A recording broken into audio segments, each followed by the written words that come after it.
us Black women, a lot of times we go into those upscale stores, they're kind of looking at us a lot, judging us like we're broke.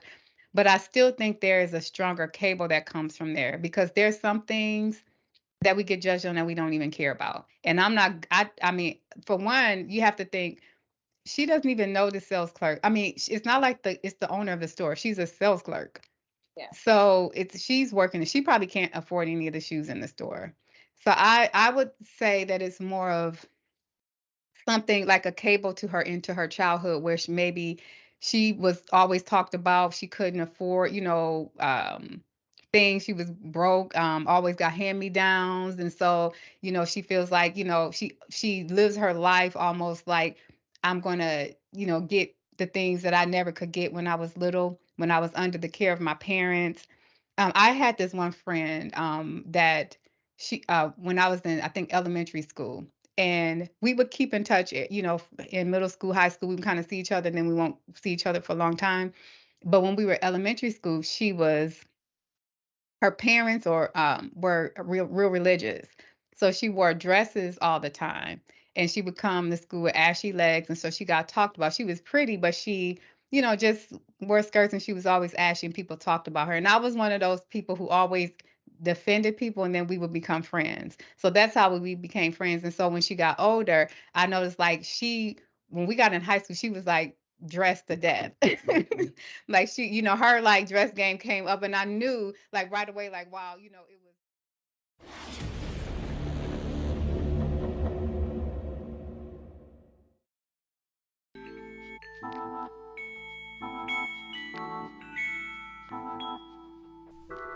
I'm not gonna lie, they're hot, but I don't think you should be paying $280 for them. If you want them that bad, wait until they go on sale. Dolores, they are on sale. You said yourself they're hot. I also said deep fried bacon is hot, but I'm not running out trying to get any. Throwing up my hands. Fine, do whatever you want. Well, I want them. Plus, I don't want her to think we're some ordinary broke sisters who can't afford anything in her store.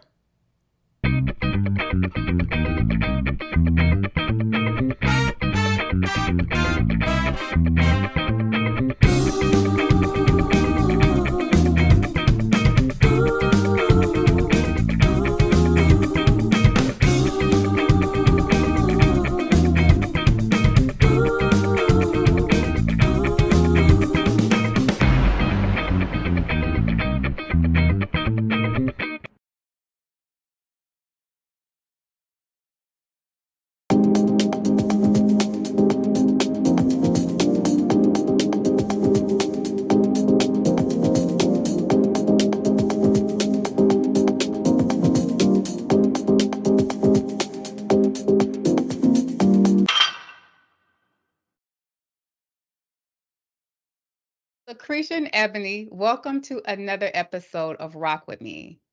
Today we'll be discussing Chapter 15, Impressions. The subject that we're going to be discussing is going broke to impress people. So now for a quick recap, Dolores and Brittany are shopping at the mall, and right before they were about to leave, Brittany decides to go into this shoe store. Well, while they're looking around, Dolores notices that, it's a little upscale and the prices are a little high. And her friend Brittany finds this pair of shoes that are $280. Now, the problem is Dolores knows her friend's situation. And it appears that her friend Brittany only kind of wants to buy the shoes because she doesn't want the clerk to think that she's broke. So we'll start the discussion off with you, Lucretia, with this question.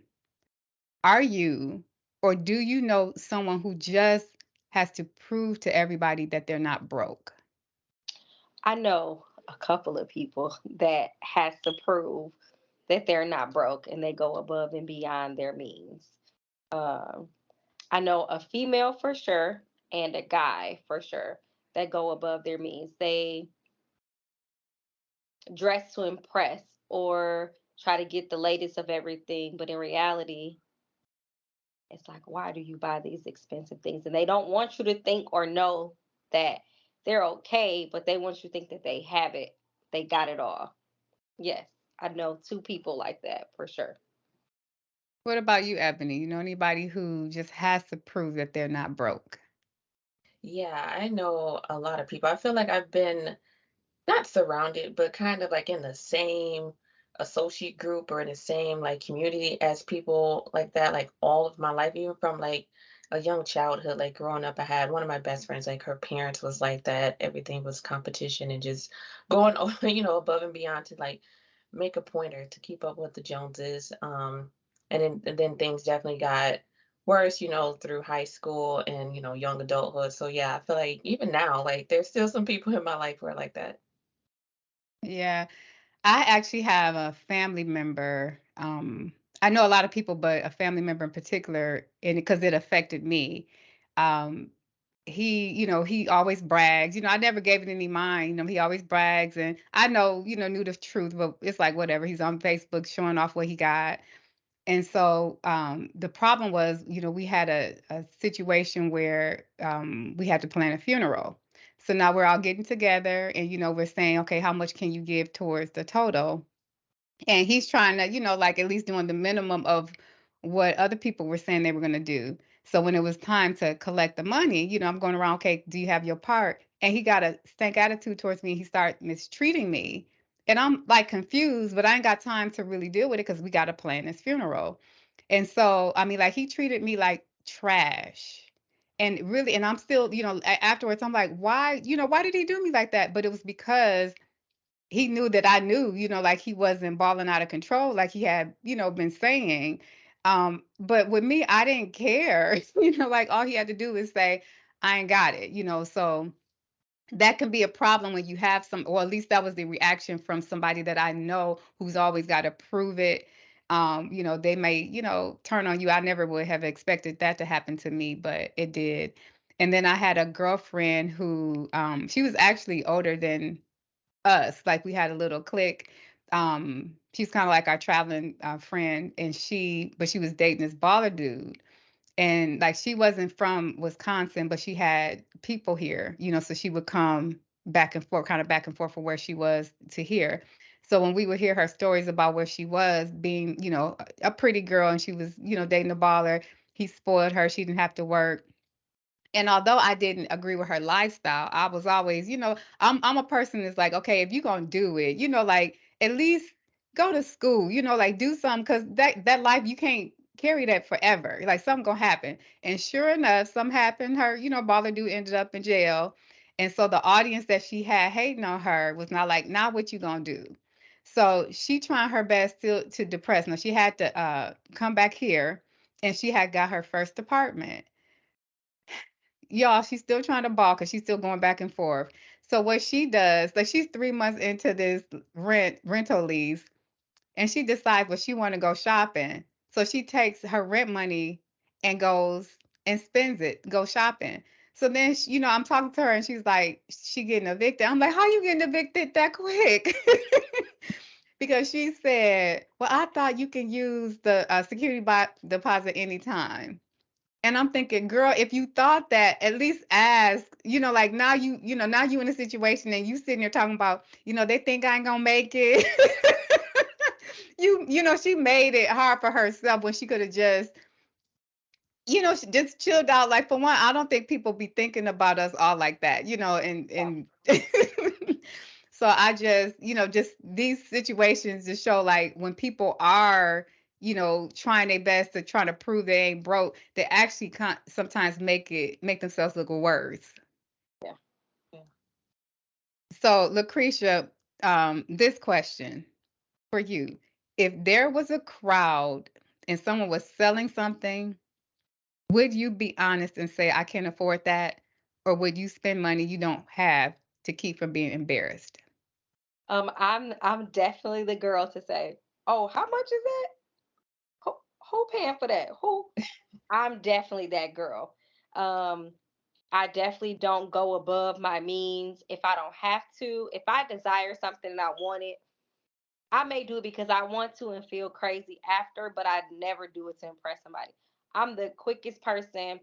My family actually have to tell me, you ain't got to tell everybody you ain't got no money. My kids be like, Mama, you ain't got to tell everybody you ain't got no money. I be like, what y'all want me to tell them?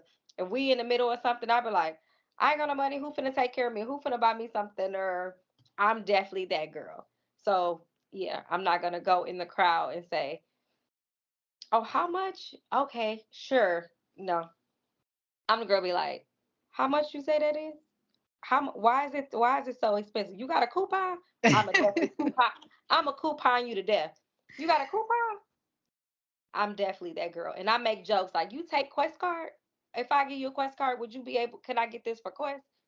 I'll make jokes about it, but I'm definitely the girl that's not gonna, I tell people I'm broke too much. I need to stop saying that. Yeah. What about you, Ebony? So where I am today, um, yeah, I will be honest, but like, no, that's expensive. Now, I am selective about things that come out of my mouth because you definitely don't want things to come to pass. There's life and death in the tongue. So I might not be like, okay, like, can't afford that. But I will look at it and be like, in the back of my mind, I'd be saying all types of stuff like the blood, I rebuke that praise. I'll come against it, of course.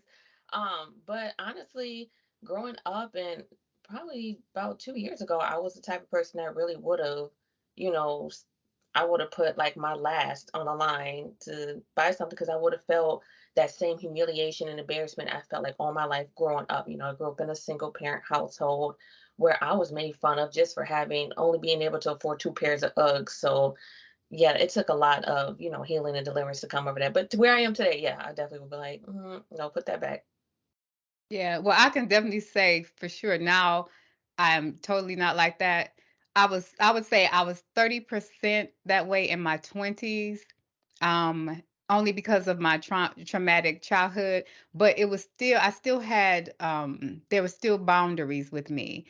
Because I grew up, some days we didn't have food. I mean, it was so bad that me and my brother, you know how I had the pretend kitchen with the refrigerator? And sometimes we would just be staring at the food, the fake food, hoping that we would get full, or looking at magazines, like hoping we could get full. So having those days, I did get to, I remember, being at the place where I didn't want to be embarrassed, but I wouldn't spend money if it compromised the roof over my head or food. Mm-mm. If it was just like, okay, I was gonna buy a pair of shoes or something else with something, I'll be like, well, I can spend it on this. But like I said, I had boundaries. Like if it was me spending my money for my shelter and my food, it was like, no, I wasn't gonna do that. Um, and I remember I used to work at this place called Expressly Portraits. I was an assistant manager photographer, and it was this friend. We hadn't seen each other in a while, and she had came up there to get her pictures of her child. And so you can tell like she always kept them in like whatever was out. And I had told her I was going to give her a good deal. So, we a lot of times when I would take pictures, I wasn't like a pushy salesperson, but I had laid them all out and she ended up liking a lot. And I was like, well, I can, give you this deal. And I could tell by her expression like that might not have been her budget when she first came. Now I respect people's budgets because I don't want nobody disrespecting mine. So I wasn't, I wouldn't have judged her. And she was like, well, I get it, but I saw some hesitation. I said, well, you can always come back and get them. No, no, no. So back then we would write checks. So she wrote out a check. A week later, my boss putting her name up on the board that we had to not take checks from people. And I'm thinking, why didn't she just come back later? Because again, you embarrass yourself more. All she had to do was say, can I take these? This is what I can afford, and I'll come back later. But but no, me, no. And like I said, because I'm like that with myself, I'm like that with other people. So anyway, so this next question. So in this chapter, Brittany, she spends $280 on a pair of heels because she doesn't want the sales clerk to think that she can't afford anything in her store. So Lacresha, what is your guess as to why she even cares about what this sales clerk thinks? Reading the chapter, she was pretty much saying, like, I don't want her to think that we're basically two broke women who came into the store who can't afford it. So I think it was an image, and then the fact that maybe she was black. I would assume that she was black, and she didn't want to feel like, oh, we can't afford a high-end shoe at this expensive store. So you can tell she was hesitant in it, but I think it was a lot of more imagery and what she was trying to do. Because as her friend was trying to tell her, like, you sure $280, she continued to ignore her, strutting around the store because she wants to portray this image like, I can afford this.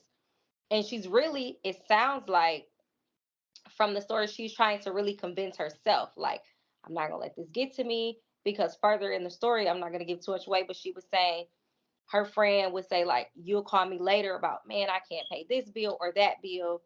So I think she was working her confidence up, like, I deserve this. I need this shoe. I can do it. I can spare this $280. And I think it was a lot of imagery and a lot of pride in the moment of her doing it. And then when a person tell you can't do something, you go on the rant to try to prove, like, yes, I can. And that's what it seems like, a lot of things that she did. Like, as her friend was like, yeah, I know I tell you that, but today I don't want to hear what I told you. I'm gonna get it because now I want it. So I think it was a lot of just her building her confidence up and her pride to say, I know I can't, or I know I haven't in the past, but I'm gonna make this work today. What about you, Ebony? What do you think? Why do you think she is so adamant on impressing the sales clerk? Yeah, I'm gonna agree. I believe it's a lot of imagery, and pride. And then, like the creature said, like if she's black, there's a lot of statistics against us black women, and most of them, if not all, are false, are completely wrong. So whether you're coming into a store with, another black woman or someone that's, a non-black woman, you automatically kind of have like a defense, shield around you. You like what Creature said, you feel like you have something to prove. Like you don't want people to look at you and be like, oh, is she from the projects? Is she from the ghetto? Is she a single mom? Does she have a 9 to 5? Does she have a career? Does she have a college degree? There's so much that people like judge us for just by the color of our skin. So I think it definitely was, her walking into the store and basically feeling like, okay, I'm tired of being judged. Like I just want to be able to, like Lucretia said, confidently buy something and not have to hear anybody, judging me, not have to hear anybody telling me that I can't do this. And one thing that I believe all of us women I kind of like learn as we grow older. Like there's this saying that a woman doesn't look good for a man. We look good for each other because we want, Yeah. other women to compliment each other. So of course, too, if there's a woman, that's the clerk, you're gonna feel like you want that woman. Oh, she's sophisticated. Oh, she has money. Oh, she's educated. So it could have been also like a people pleasing spirit on her as well. Yeah, and you're right with that. We do dress for other women because my dad said he was like, honestly, when a man loves you, he doesn't even look at your flaws. He's like, y'all don't even have to do all of that. When you have a man who really loves you, he doesn't even see all of that. Like y'all dress for each other. So that came from my dad. Um, but I guess I was thinking this way, and yes, like the criticism we do get as Black women, a lot of times we go into those upscale stores, they're kind of looking at us a lot, judging us like we're broke. But I still think there is a stronger cable that comes from there because there's some things that we get judged on that we don't even care about. And I'm not, I mean, for one, you have to think she doesn't even know the sales clerk. I mean, it's not like it's the owner of the store. She's a sales clerk. Yeah. So she's working and she probably can't afford any of the shoes in the store.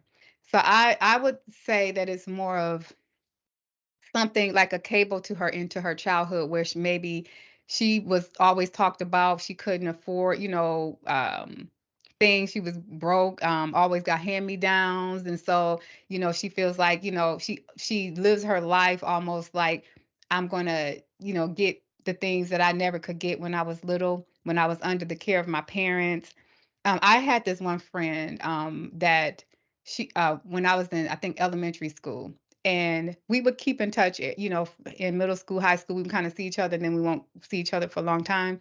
But when we were elementary school, her parents were real religious, so she wore dresses all the time, and she would come to school with ashy legs, and so she got talked about. She was pretty, but she, just wore skirts, and she was always ashy, and people talked about her. And I was one of those people who always defended people, and then we would become friends. So that's how we became friends. And so when she got older, I noticed like she when we got in high school, she was like dressed to death. Like she, her like dress game came up, and I knew like right away, like wow, it was from that time when she was little and always got teased. So a lot of times we are still operating out of that I'm never going to go back there phase. And if we're not careful, we'll end up putting ourselves in, we'll add more stress than we need to. Yeah. Even like I don't know if y'all know this, but I want to share this. So when I was 6, I struggled with hair. My mother, she just wasn't interested. And she had a daughter, she just didn't care. So she sometimes I wouldn't even get my hair washed. She would literally just do the pick out thing and have my hair sticking up in the air. And for picture day, she would try to gather my little hair into a ponytail, or she'll do the plaits with all the colorful rubber bands. So I got teased. And when I was 6, I was such a determined little girl. I said, I am not going to get talked about no more. My aunt taught me how to French braid on one of those Barbie doll heads. And when she taught me how to French braid, I practiced and practiced and practiced for weeks. And then one day I decided I can do it. And I went at 6 years old in our half bath, spent hours and French braided my own hair. And it turned out so well, put beads on it. It turned out so well. People were like, my mom was like, "You did that?" And she was like, "Well, you got your hair." And I'm telling you, she never touched my hair after that.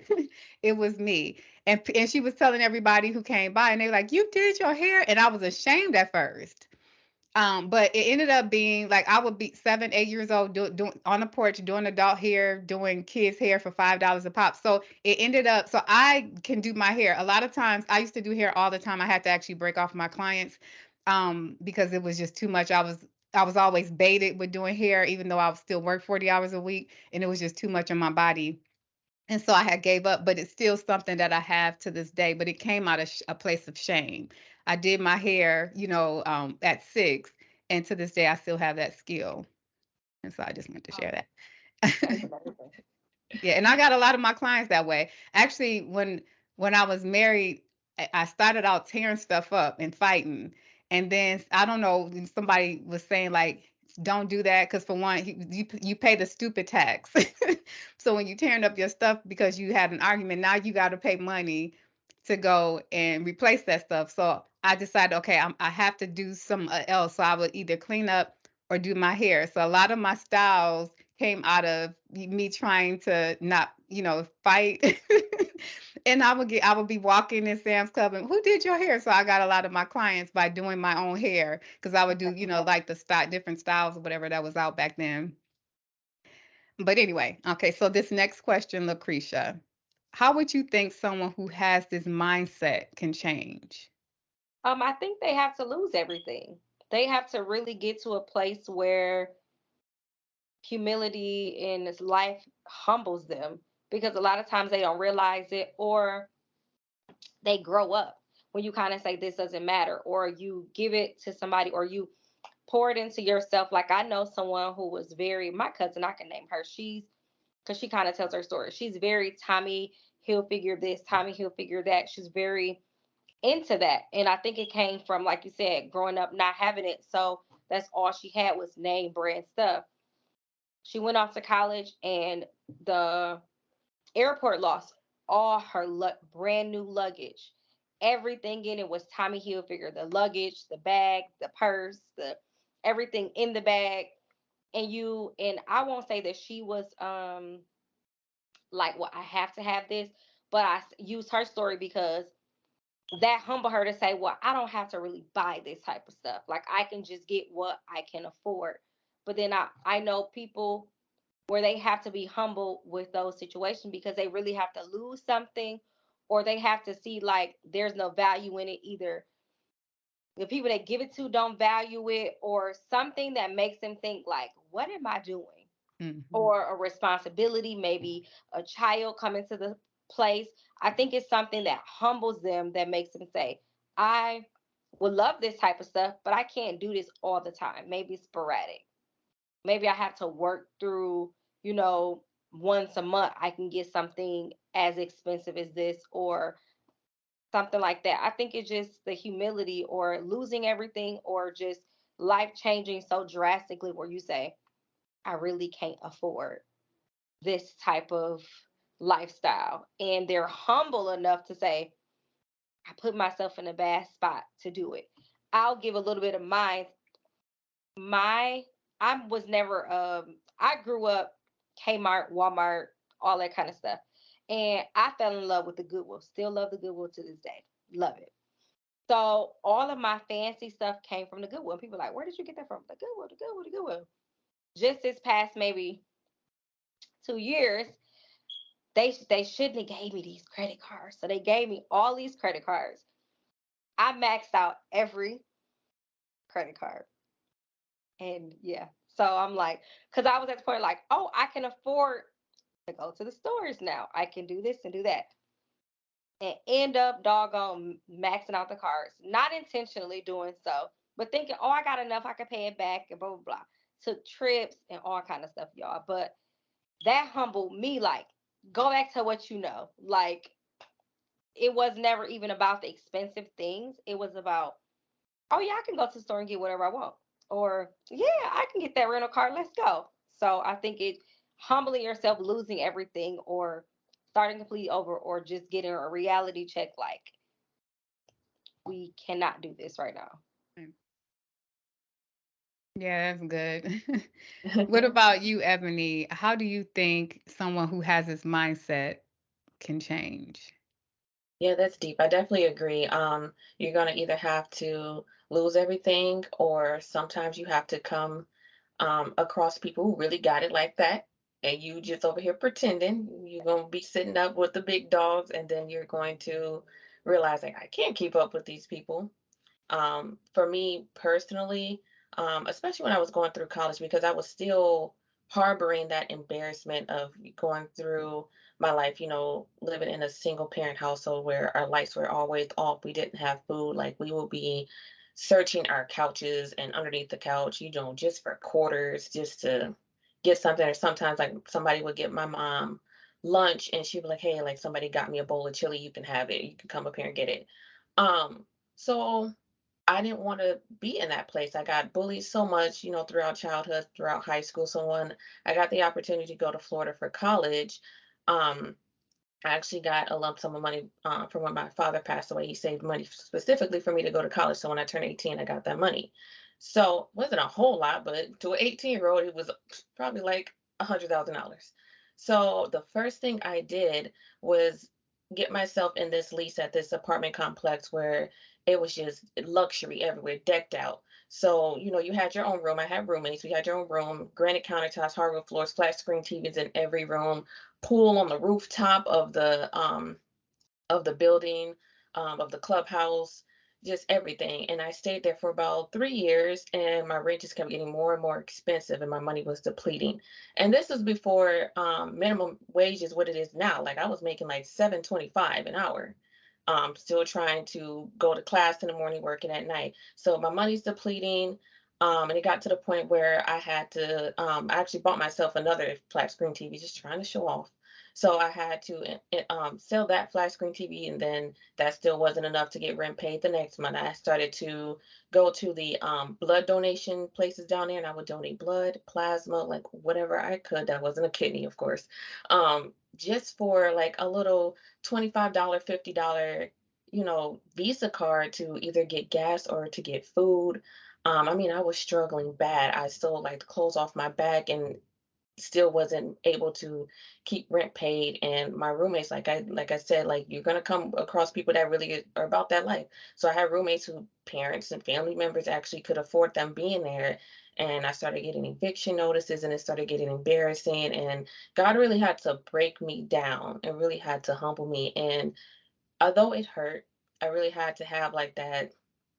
I had to find myself and understand, like, okay, it's not the end of the world if I move across the street, because literally move across the street to the apartment complex where the pool is not on the roof. And I wasn't even at my apartment. So this apartment was like one of the best apartments, luxury apartments down there, but I wasn't there because I was working so much or going to school. So it was not worth it. It was not worth it. So I ended up moving across the street, and I went from paying like almost 700 a month for rent to only paying like 335, and went from eating ramen noodles and a Gatorade every day to like being able to actually make myself some decent food and sit down and watch a movie. So yeah, you're gonna have to go through. You're gonna have to get knocked off your high horse. Yeah. Okay, wow. Okay. Yeah, and I was going to go like with this perspective, like just I guess when and you're in your humble place, really sitting there and thinking, where did this come from? Like going back to that place, and dealing with yourself, why you're like that. But maybe sometimes the embarrassment of like reality and getting knocked off your high horse is probably a little bit more effective. Um, um, I don't know. What was I gonna say? I know like our perception is our reality, and I think another way for us to understand is, especially when we're adults, understanding that other people just like us, we have jobs and we have other issues that we have to deal with, and that nobody is. Because I think when we're doing this, we're thinking like everybody is watching us, watching what we got and judging us by that way. And really, you may have some, you may get ooh and ahs for like 3 seconds, and then they're going on but with their lives. But I think getting to the point where you understand when we're adults, other people are not thinking of you 24/7. Because when you're thinking like I got to keep up because they, gonna Yeah. be watching me, then you're gonna live like that. And the reality is, ain't nobody watching you all like that. um.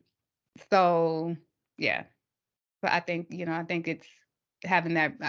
I think all of it can work. It just depends on the person. But we do need that reality check that let it go. Yes, you were teased. And sometimes it's a lot of times it's the humility that gets us there.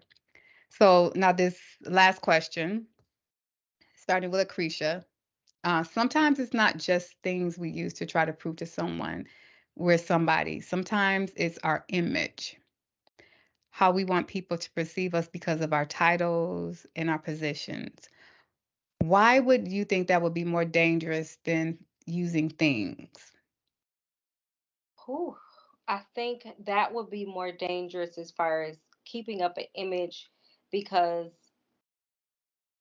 you want people to think you made it, you're successful, there's no errors. So you dress to impress, you want people to see you as this high person or this person who just got it all together.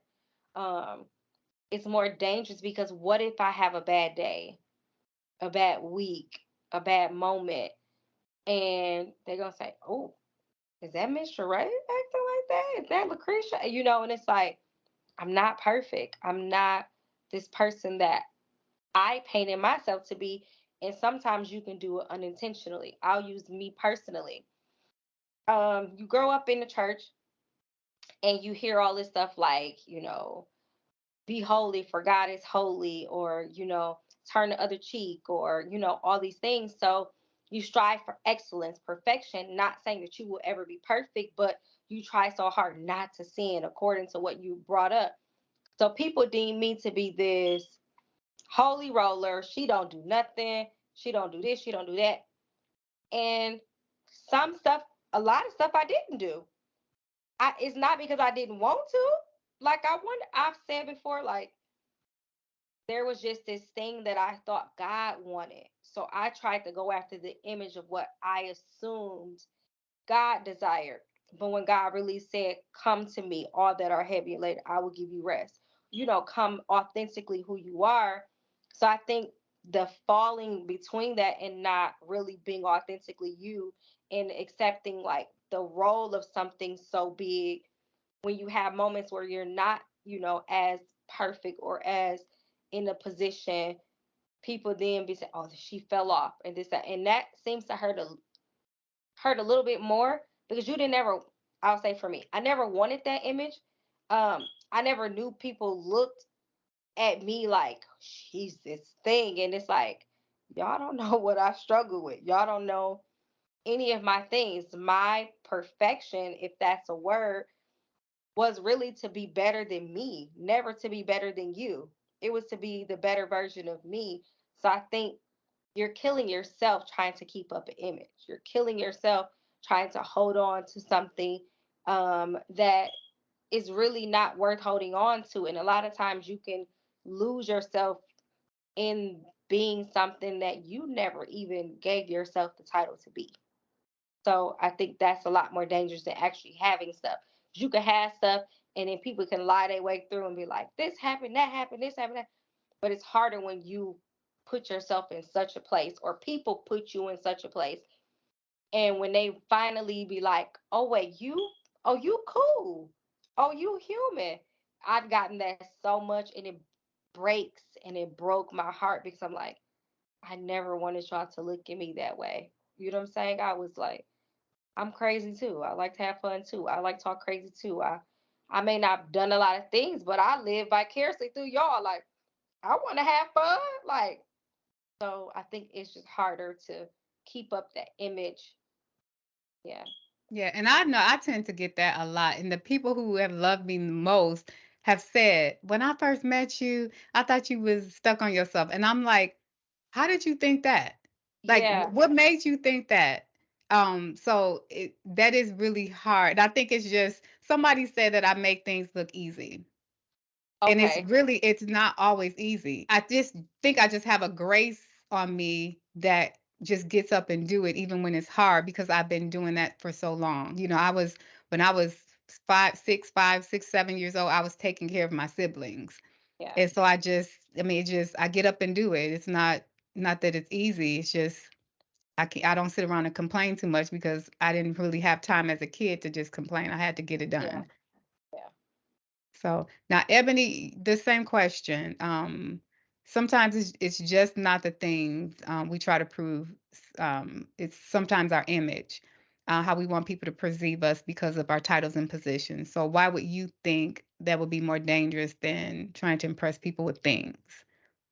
Yeah, so it's dangerous in my personal opinion because I agree with you both. You lose a sense of self. You lose your identity in that because you're so concerned about putting on this mask every day to fit everybody else's standard, to live up to their expectations of you, and then you go home and you start to lose like who you really are. You start to yeah, lose like your focus on, what you want to do, your goals, your motivation. Like you start to kind of dislocate from God, really, because you can't really walk in your purpose and your calling if you're constantly putting on a mask and walking around being who everybody else wants you to be. Um, and I know someone personally who parents was always bragging about how this person has a college degree. Oh, they have a college degree. They have a college degree where they went to college. And I know, like in the minority community, whether you black or Hispanic or Hmong or Asian, like that's a huge thing because the media rather will try to portray us all as like we're just not intelligent enough to even make it past like high school. yeah, So this person's family was always like bragging about how they have a college degree. Then this person went on to, become, get to their 30s, bought a house, but they were not able to maintain that house. They got a job that wasn't in their career that they went to college for, and they wasn't able to even simply communicate via email with someone, another coworker or a boss on their job. So then they got demoted. And I know Pastor did a sermon on this, I think back in COVID. Um, and he said, it's one thing to buy a house, it's another thing to maintain a house. One thing to get in a relationship, it's another thing to maintain a relationship, and so forth. So this person, as you found out, like being close to this person, you could tell like they just had no survival skills, no common sense whatsoever. But their parents was always in the background. But he got a college degree. He got a college degree. He got a college degree. Okay, but this person is growing more and more and more into their 30s. They're now a parent themselves, and can't even properly feed the child or change the child's pamper. So it's dangerous because it's like even he himself believed that he was this high quality value person just because of a college degree, but a college degree does not define your character. It does not is not going to help you with fatherhood, or basically anything in life, really. It might look impressive on a resume, might, but nowadays people aren't even checking for degrees. And there's so many educated, well-rounded, balanced people who just have a trade, who Yeah. might have just went to cosmetology school and got their license, or learned how to do nails, or picked up a trade doing something else. So it's definitely dangerous to yourself, because then you start to wonder, like, okay, well, what is my purpose, what is my calling? If I'm not being praised for my college degree anymore, then what do I have going for myself? So um it can be dangerous placing all of your everything in that one area, and then trying to fill shoes that you just won't ever fill. We're not supposed to fill the shoes of other people's expectations for us. We're supposed to be you know who God has called and created us to be. So that's why I think it's dangerous. I thought to say one more thing, uh I forgot, maybe it'll come back to mind. Yeah. Well, I kind of want to, my perspective was kind of, I guess, a piggyback off of y'all's, because when you have, you're trying to put this high expectation on yourselves, and it's not really you. Like with, okay, well, you have a college degree, so that means everything else is supposed to just fall in line. When really you got to learn that stuff. So, but sometimes we can be so enamored with the accolade of being in that position, and how people almost like worship us, that when we are struggling in the background, we'll do stuff out of desperation to try to hold on to that position. And sometimes that can mean we can step on other people. And I'll give you an example, like just in the work world, you have a boss who's not really good at what she does. And so she has somebody who's under her who is. And so what she does is shade them, Yeah. or she'll try to, steal their ideas Yeah. and try to make them look small so that she can stay big. And she can do things like, or he can do things where they won't really get um, the compensation they deserve. And, so sometimes you can mess a lot of other people up too, because you're trying to protect your image. And so you're kind of messing their life up at the same time. Also, you can actually damage good relationships trying to protect your pride. I had a friend, I mean, and I loved him. I loved him. He actually had a lot of people that loved him. He was a minister. And I mean, he was so good. He can preach an alligator happy. I promise you. He was awesome in his gift, but he struggled, in his flesh. And so it was a woman that he married. And honestly, he was told in front of the church by a prophet not to marry her, to keep her a friend. And mind you, I mean, she was brought out. She was bad. She was bad. But he should have kept her a friend. And he ended up talking himself into marrying her. And it didn't go well. And instead of him just saying, y'all, I messed up, he ran. And so he moved away. He pushed off all his friends who actually loved him. And I think he was thinking we were judging him. And what we weren't. And I'm not gonna lie, I missed my friend. But he really just cut everybody off. And honestly, the last time I seen him, he just was different. And so sometimes you can be so, when you're so worried about what people think, you actually don't you let embarrassment overwhelm you so much that you actually push away people who would benefit your life, who really care about you. So the danger is that trying to protect your image can actually cause you to ruin your life. Yeah, that's good.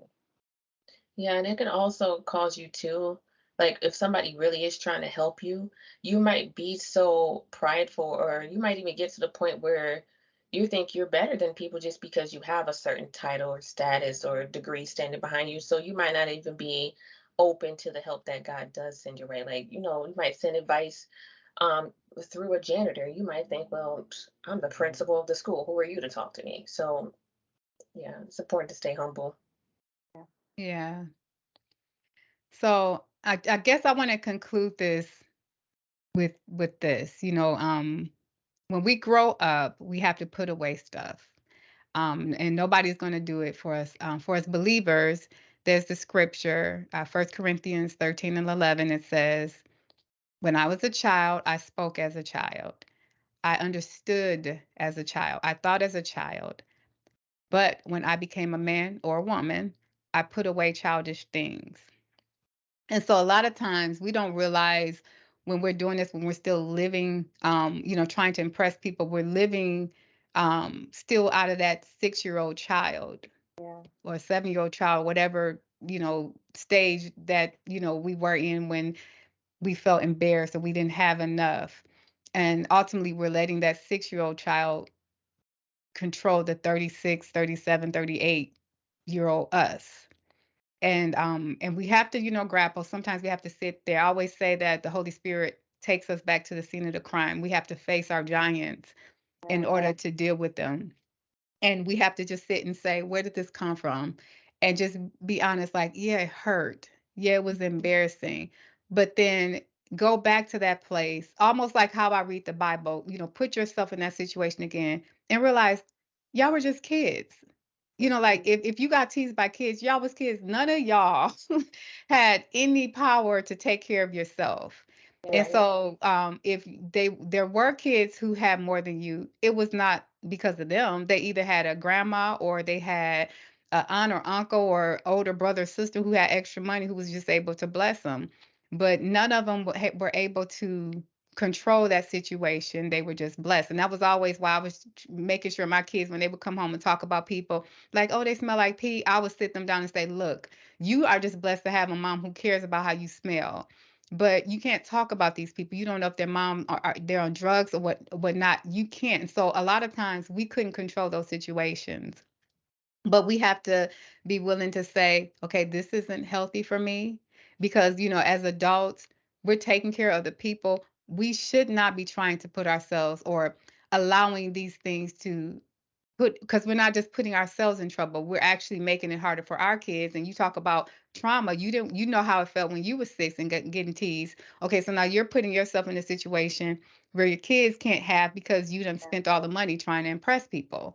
Yeah. So, just realizing that, we have to deal with those own emotions, own up to them and say, yeah, that did hurt. It's embarrassing. It's still haunting me today. But then understanding as believers that we have to put it away. We have to stop it. Yeah. Yeah. Hey, Rock family. Sometimes certain topics can trigger old emotions. So if at any point during this head trauma discussion season, you feel you need to talk to someone, please do. And for some reason, if you do not have access to a trusted source, feel free to check out some of our recommendations by visiting www.rockwithmenow.com. Once at the homepage, select the Rock Challenges tab, and then filter through the list available to see what may possibly suit you.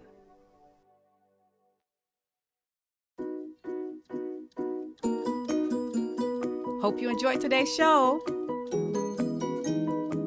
And remember to like, share, and subscribe. Oh, and leave a comment. We'd love to hear from you.